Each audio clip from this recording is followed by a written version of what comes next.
She had always felt different. Her life, filled with the comforts of wealth, had been one of privilege, but it didn't bring her happiness. In fact, the more she had, the more isolated she felt. She was always the odd one out, too large for her age, too self-conscious, and too often the subject of gossip. People avoided her, whispered about her behind her back, and worse, she could feel their judgment every time they looked at her. She had tried everything to fit in, to lose the weight, to be the girl everyone else admired, but nothing ever worked. No matter what she did, the mirror always reflected a girl she couldn't recognize, someone she didn't want to be. Her parents, wealthy and successful, had never really understood her struggles. They were always busy with their high-profile jobs, their endless meetings, and the social events they attended, leaving her alone more often than not. They loved her, but in their own way, by showering her with material things instead of emotional support, and that, she believed, was what made her feel even more isolated. Her mother often told her she needed to get it together, to start acting more like the girls she saw in magazines, while her father simply ignored the problem. But neither had ever offered to help, truly help, her feel better about herself. They just assumed that the right clothes, the right makeup, and the right things would fix everything. But it never did. It was one evening, after a particularly harsh comment from her mother, that things finally reached a breaking point. In a calm, almost distant voice, her mother suggested a solution to her problem. Maybe you should spend some time away from all of this, maybe somewhere simpler. Her mother said. It wasn't a question, it was a command, one that felt more like punishment than anything else. And so, her parents made the decision for her. She was to leave the city for a while and go to a farm in the countryside, a farm owned by a man they knew who was supposedly poor and lived a humble life. The idea seemed strange to her. What was she going to do on a farm? She had never worked a day in her life. She didn't even know how to feed a chicken, let alone take care of a whole farm. But her parents assured her it would help her clear her head and get some perspective. They said it would be good for her to live with someone who didn't have the distractions of the city, to get away from everything that made her feel too important. At first, she protested. She argued. She begged to stay. But her parents were firm. They had made their decision, and it was final. There was no escaping it. So, without much choice, she packed her bags and left the life she knew, stepping into a world she couldn't have imagined. The journey to the farm was long, the countryside sprawling and endless. When she finally arrived, she was surprised by how small and plain everything seemed. The house was a modest, weathered structure, tucked away behind a field that stretched far beyond what her eyes could see. It wasn't what she had expected, not that she had any idea what to expect. There was no lavish decoration, no luxury of any kind. It was quiet, too quiet, and it felt foreign to her in every sense of the word. The man who greeted her, Mr. Thomas, was not what she expected either. He wasn't old, but he wasn't young either. His face was weathered by years of hard work, his hands rough and calloused. But there was something in his eyes that caught her off guard, a kindness perhaps, but also a quiet strength. He didn't speak much. He simply welcomed her, showed her to her room, and then handed her a list of chores she would need to do each day. It all seemed so basic. Feed the animals, clean the barn, work the land. It was nothing like the life she had left behind. She couldn't help but feel resentment bubbling inside her. What was this place, this farm, really going to teach her? She had no intention of learning how to live like this, like a common person. She was used to the comforts of her home, the high-end stores, the luxurious meals. She was used to being the center of attention. Here, she was just another worker, someone to be tolerated. But as the days passed, something strange began to happen. The work was hard. The animals were unpredictable. The barn stank, and the fields felt endless. It was exhausting, both physically and mentally. She found herself struggling with every task, constantly reminded of how little she knew about the real world. But Mr. Thomas never once criticized her. Instead, he just guided her patiently, showing her how to care for the animals, how to fix the fences, how to plant crops. And over time, something inside her began to change. She started to feel something different. It wasn't a dramatic shift, but it was there. She wasn't sure what it was. Maybe it was the physical work, or the quiet, steady rhythm of life on the farm, or maybe it was something in Mr. Thomas's unwavering patience. Whatever it was, she started to feel more connected to something real, something bigger than herself. Though she still missed her old life, the arrogance, the need to impress, it started to fade. Each day, she became more in tune with the land and the simple life she had been so quick to dismiss. She had no idea what was ahead, but she began to wonder if maybe her parents had been right after all. This was no ordinary punishment. It was something far more valuable. The first few days felt like a punishment. The sun seemed brighter here, almost blinding, and the work was harder than she'd ever imagined. Her muscles screamed with every movement, and she couldn't help but feel resentful. The morning started early, with the sound of roosters crowing and the distant hum of the wind brushing through the fields. The farm was quiet for her liking. No chatter, no bustling city noises, just the constant hum of nature. She had never been around so much as stillness. It was as though the world here moved at a slower pace, like time itself had decided to take a deep breath. Her first task was feeding the chickens. It seemed simple enough, but she quickly learned how stubborn they were. They scattered when she approached, pecking at the ground in their chaotic frenzy. She tried to herd them into their coop, but they just ran in every direction. Frustrated, she dropped the feed and stepped back. Her movements were heavy, clumsy, and they only seemed to agitate the chickens more. The animals seemed to mock her, and she felt a deep pang of embarrassment. Thomas watched her from a distance, his gaze steady and calm, not in the least bit rushed. He was a man of few words, but his actions spoke volumes. After a long moment of silence, he stepped forward and said, "You've got to move slowly with them. They'll sense your frustration, and they'll fight back. Just breathe and be gentle." He didn't say anything else, just waited. She stared at him, irritated by his calm demeanor. What did he know about her frustration? She had been pampered all her life. She didn't need lessons in patience, but for some reason, she did as he said. She took a deep breath, squatted down, and tried again. This time, when she moved slowly, the chickens didn't scatter. Instead, they watched her, curious, and she led them into the coop without a fight. It was a small victory, but it felt big. For the first time since arriving, she didn't feel like a failure. She could feel the heat of the sun on her skin and the dry earth under her fingers.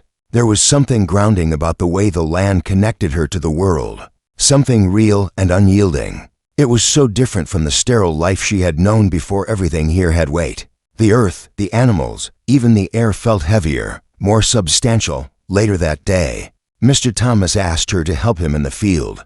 He didn't need to explain much. He simply handed her a hoe and led her to a row of freshly tilled soil. The task seemed endless. There were so many rows to hoe, and each one felt like it stretched on for miles. She worked in silence, her body aching and her mind wandering. But as the hours passed, something inside her shifted. The repetitive motion of the hoe cutting into the soil became oddly soothing. It was a rhythm she had never experienced before, a rhythm that didn't demand anything from her except to be present. For a brief moment, she stopped and looked around. The fields stretched out before her, the crops she had planted so far now standing tall in neat rows. The wind rustled the leaves in the trees, and she realized that, for the first time, she wasn't rushing. She wasn't thinking about anything other than the work. It felt peaceful, not in the way she had imagined peace, quiet, empty, and still, but in the way that only comes when you allow yourself to be lost in something bigger than yourself. Thomas, noticing her pause, came over and handed her a small flask of water. He didn't say much, just nodded and smiled slightly, like he could see the change happening. Even if she couldn't yet put it into words, she took a long drink, the cool water refreshing her parched throat, and as she wiped her mouth, she realized something. She was actually starting to enjoy this, the work, the rhythm, the simplicity. It was starting to feel good. Not easy, not glamorous, but good. The next few days passed with a surprising sense of satisfaction. She wasn't rushing to finish the tasks, she was simply doing them. She found herself waking up before the rooster's call. The silence of the farm no longer oppressive, but strangely comforting. The mornings were still hard, and the work was still exhausting, but each day she felt a little less like an outsider. The farm, with all its quiet, dirty work, was beginning to shape her in ways she hadn't expected. She began to notice things she hadn't before: the way the sunlight filtered through the trees in the late afternoon, the pattern of the clouds as they passed overhead, and even the little animals that scurried around the fields. There was a beauty in the simplicity, something so raw and untouched, it made her wonder why she had ever taken it for granted. Why she had ever thought her life of luxury was the only way to live. One evening, as the sun dipped below the horizon, painting the sky in deep oranges and pinks, Mr. Thomas handed her a rake and motioned for her to join him. They worked side by side, the only sound the rustling of leaves and the distant chirping of insects. For the first time, she felt connected not just to the land, but to him as well. He wasn't just the man who had sent her to do chores. He was teaching her something important, something she couldn't learn from any book or expensive therapist. She wasn't sure what had happened, but somewhere between the long hours of work and the peaceful silence, she realized that the life she had been given here wasn't a punishment. It was a gift, a chance to learn, to grow, and to finally see the world as it really was, without the filter of wealth or judgment. For the first time, she felt like she might actually belong somewhere. It was a cold morning when she first noticed the fence. It wasn't the usual kind, rough and crooked, made from whatever materials could be found. No, this fence was different. It was long, sturdy, and perfectly built, stretching as far as her eyes could see across the land. She had walked past it countless times without really seeing it, but today, something about it caught her attention. "How long does this go on?" she asked, her voice tinged with curiosity. As she stopped to look at Mr. Thomas, he followed her gaze, his expression unreadable. "About 5 miles of land," he said simply. "Just one part of it." Her eyebrows furrowed. 5 miles? You own all this land?" He didn't respond right away, his eyes scanning the horizon. Then he nodded, but with such a quiet confidence that it didn't seem to matter to him at all. She waited for him to explain further, but he didn't. Instead, he handed her a pair of gloves and gestured to the section of the fence they were repairing that day. "We need to get this done before the sun sets. I'll show you how to fix it properly." Her mind was racing. She had always assumed Mr. Thomas was just an ordinary farmer, someone who struggled day in and day out just to make ends meet. But this was different. How could someone with so much land live so simply? She didn't understand it. In fact, the more she thought about it, the more questions flooded her mind. Why had he never mentioned his wealth? And why had her parents chosen this particular man to send her to as they worked? The unease inside her grew. She had seen the land stretching for miles, fields of crops, pastures with grazing cattle, and forests that seemed endless. But it wasn't just the land. There was something about Mr. Thomas that felt out of place, like there was a hidden depth to him that no one ever bothered to acknowledge. She realized that she had been wrong about him, wrong about everything. There was so much more to this place and to him than she had first understood. That afternoon, while they were sitting down for a break, she decided to ask him directly. "Why don't you ever talk about the land, about your wealth?" she asked. She tried to sound casual, but her voice betrayed her. She was genuinely curious, not trying to be rude, just trying to make sense of everything. Thomas took a long sip from his water flask before answering. He looked at her for a moment, his gaze thoughtful, and then he said, "Wealth doesn't mean much if you don't have a reason to use it." She blinked, unsure of what he meant. "But you have all this land. Doesn't that count for something?" He smiled slightly, a small, almost sad smile, and shook his head. "Land isn't what makes someone rich, it's what you do with it. Some people collect things, others build with them." His words hung in the air, heavy with meaning. But she didn't know how to respond. It was clear now that Mr. Thomas wasn't the simple, poor farmer she had assumed. His wealth wasn't just about money, it was about something deeper, something that went beyond what she could see. That night, unable to sleep, she wandered outside. The stars were out in full force, the sky vast and endless. The farm was quiet, except for the occasional rustling of leaves in the wind. She walked through the fields, her feet crunching on the dry grass, lost in her thoughts. The moonlight bathed everything in a soft, silver glow, and for a brief moment, she felt like she was in a completely different world. A world that was far removed from the noise and chaos of her past life. As she walked, her eyes caught sight of the same fence from earlier, the one that seemed to go on forever. She followed it with her gaze, tracing its path through the dark, and for the first time, she saw the true expanse of the land. It was huge. It was more than just a farm. This was a legacy, something that had been passed down through generations, a piece of history that was still alive, still growing. She found herself thinking about what Mr. Thomas had said. Land isn't what makes someone rich, it's what you do with it. She had always thought wealth was measured by the things you could buy, the cars, the clothes, the houses. But here, everything was different.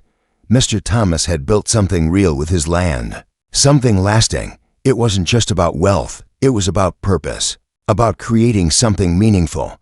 And for the first time, she realized that maybe that was what she had been missing all along, a purpose. The next morning, her thoughts were still heavy, but something inside her had shifted. She wasn't the same girl who had arrived at this farm weeks ago, resentful and angry. She was starting to see things differently, to feel differently. There was a quiet strength in the way Mr. Thomas lived, in the way he treated the land and the animals.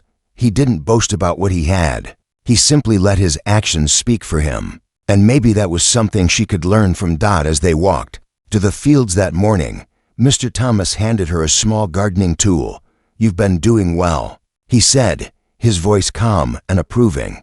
"Let's see how you do with the vegetables today." She took the tool, her grip firm and confident, and followed him toward the rows of crops. The work was still hard, but it didn't feel like punishment anymore. It felt like something she was choosing to do, something she was starting to care about. For the first time, she wasn't just working for the sake of completing a task. She was working to build something, and in that moment, she realized she was building something for herself. The sky had started to shift as the days grew warmer, and the farm seemed to come alive with the season. The crops flourished, the animals grew bigger, and the land felt less like a place of punishment and more like home.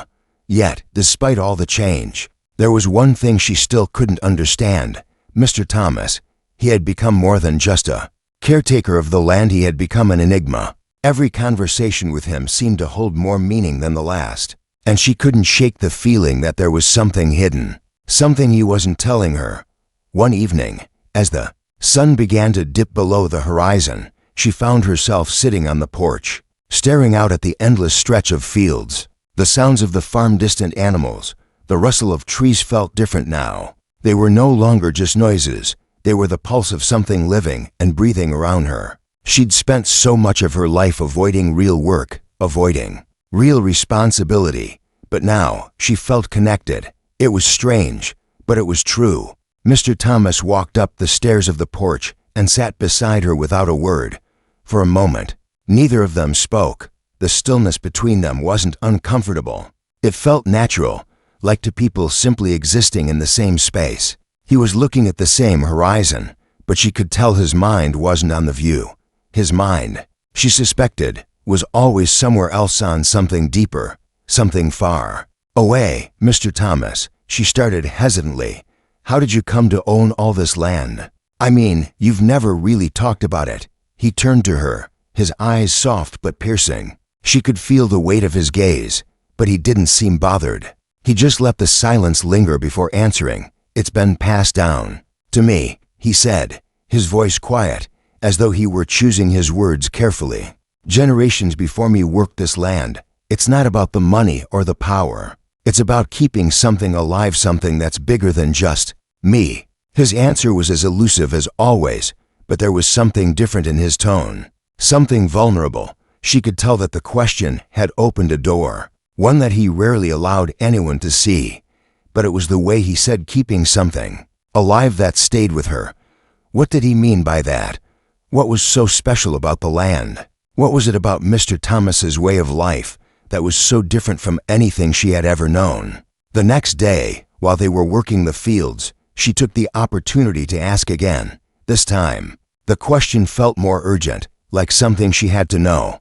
You've always lived this way, haven't you, on this farm, with everything? You have. Why not do more with it, sell it, make it a business? You could have anything you wanted. Mr. Thomas looked up at her, his expression unchanged. The weight of her question seemed to sink into him, but his answer was simple. Money's not everything. What good is it if you don't have anything to stand for? His words hit her like a wave. She had always been taught that money was everything, more money, more success, more things. But here was a man who could have lived an entirely different life, a life full of luxuries, but chose instead to live humbly. He had chosen a life that many would consider lesser, and yet he was richer than anyone she had ever known, not in wealth, but in something deeper, something more intangible. She couldn't shake his words. What was the point of all the things she had, the life she had been given, if it didn't have any purpose? She looked around at the fields, the crops she had worked so hard to plant, the barn she had cleaned countless times, and for the first time, she realized something. This wasn't just about the land, or even about Mr. Thomas. It was about her. It was about finding purpose in the work, in the simplicity. It was about the things that couldn't be bought or sold. Hard work, honesty, integrity. As the days turned into weeks, she started seeing everything with new eyes. The work, once tedious, had become something meaningful. The land, which had once felt like a prison, now felt like her sanctuary. It wasn't just about following orders anymore. It was about taking ownership of her life, of her actions. Every plant she tended to, every fence she fixed, every animal she cared for, she did with a sense of pride she hadn't known she was capable of. One evening, after a long day, she found herself sitting alone in the barn. The smell of hay filled the air, and the sounds of the animals settling in for the night were oddly comforting. As she sat there, her mind wandered back to the question she had asked him earlier. What good is it if you don't have anything to stand for? What was she standing for? What had she been working for all her life? She had spent so much of her time trying to escape, trying to outrun the person she thought she was. But now, she realized that maybe the person she was becoming was someone she could respect. Just then, Mr. Thomas entered the barn, his face lit by the soft light of the lantern he carried. He nodded at her, his expression unreadable but kind. "You're learning more than you think," he said, and his voice carried a tone of quiet approval. She looked at him, not as the simple farmer who had put her to work, but as someone who had quietly transformed her entire perspective. "I think I understand now," she said softly. "It's not just about doing the work. It's about doing something with purpose." He nodded, his eyes warm but still distant. "Exactly. It's not about what you have, but what you give. And sometimes, the simplest things are the most meaningful." As she sat there in the quiet barn, surrounded by the animals and the life she had come to care for, she felt a deep sense of peace settle over her. She wasn't the same girl who had arrived weeks ago. She had found something here, a purpose, a reason to keep moving forward. And for the first time in her life, she wasn't trying to be someone else. She was simply becoming who she was always meant to be. The day was unusually still. The sun hung low in the sky, casting long shadows over the fields. For the first time, she didn't feel the weight of the day pressing down on her. There was no rush, no need to hurry. She had learned to work at her own pace, letting the rhythm of the farm guide her. The tasks that once felt like burdens now felt like a natural part of the day. She was no longer just a visitor on the farm. She had become a part of it. The land, the animals, the sky, everything had woven itself into her life, and she into theirs. As the days passed, she found herself reflecting on the life she had left behind. Her parents' house, with all its luxuries, felt distant now. She remembered the constant pressure to perform, the superficial expectations that had hung over her like a dark cloud. The thought of returning to that life seemed foreign, almost suffocating. She wasn't the same person who had arrived here, angry and confused. Here, she had found herself not in the things she had, but in the work she did and the connections she had made. She was walking across the farm that afternoon when Mr. Thomas called her over. He was standing by the large oak tree near the edge of the fields, his eyes scanning the horizon as usual.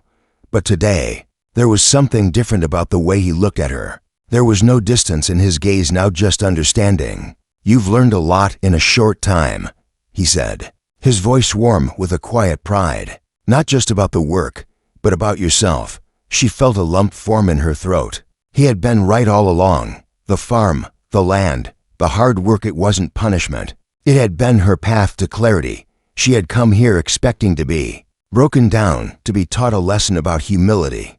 But what she had found was a kind of freedom she had never imagined.